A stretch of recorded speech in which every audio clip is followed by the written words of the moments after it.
Hey guys, this is Daren from XJS. I just wanted to make a short video about this older John Deere lawnmower that I picked up.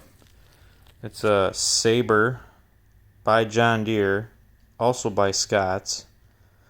But I picked this thing up for like 80 bucks and I went through the whole thing. It's got new tires, new head gasket, new head cover gasket. And I started noticing that I was running into some serious steering problems. Let me show you right here. Okay, I guess it's pretty common on these older mowers, especially these older Sabres with these cheap front ends they have on there. But as you can see right here, I'm going to try to show you as best I can. This is some of the play, but not all of it. But you can kind of see that there's some play there from this steer link. I don't know, generally there'd be a tie rod or something there. This thing is just, as you can see, some crap here with a cotter pin, and I mean, it's loose. Worse on the other side. But what I want to show you is something that I did to actually make it a little better than just keep buying these and, you know, finding out that this knuckle's worn out and you need to replace the knuckle.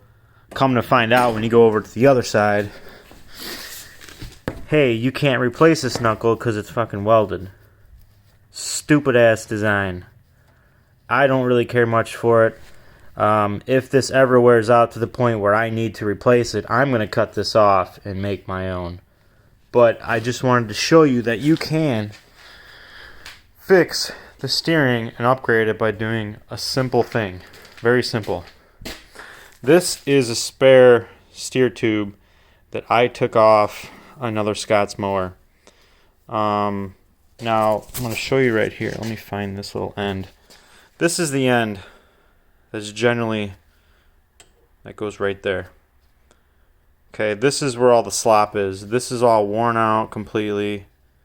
And you can see it's just garbage. Rusted, loose, worn. And then here is an extra axle assembly that I got. Whole assembly. You can see when I put this in the hole right here, it's just crap. Look at that. Look how loose it is. Garbage. Horrible design. Whatever they were smoking, they should have not done it. But this was here. And I cut it off, as you can see,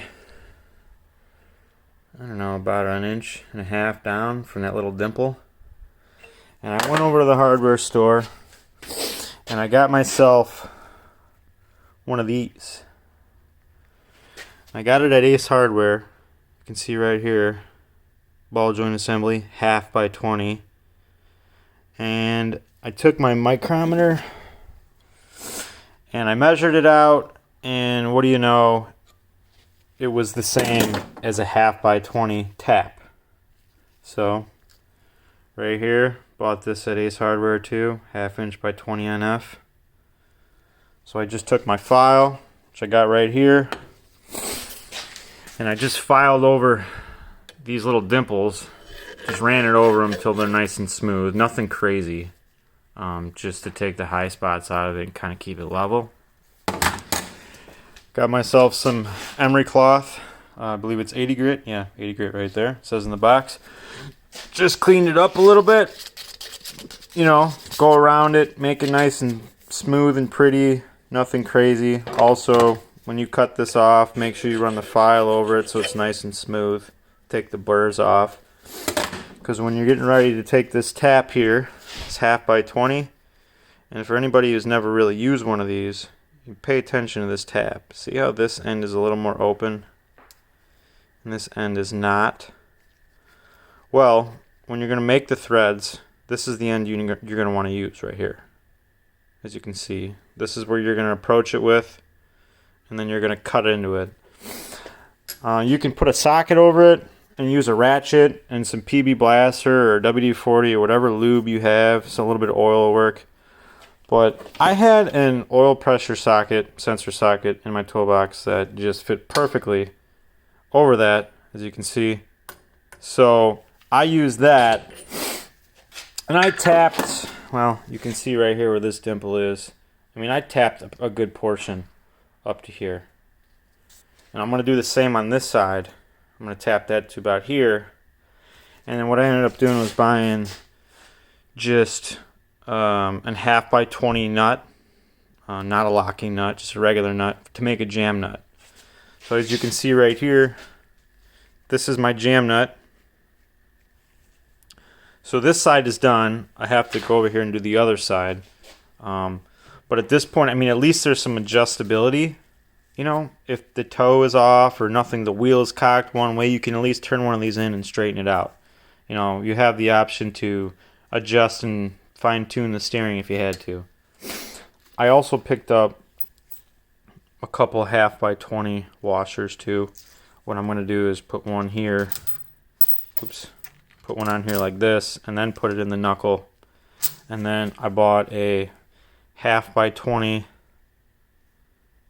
zoom in there, come on now, nut with the nylon lock in it. My camera's being really weird.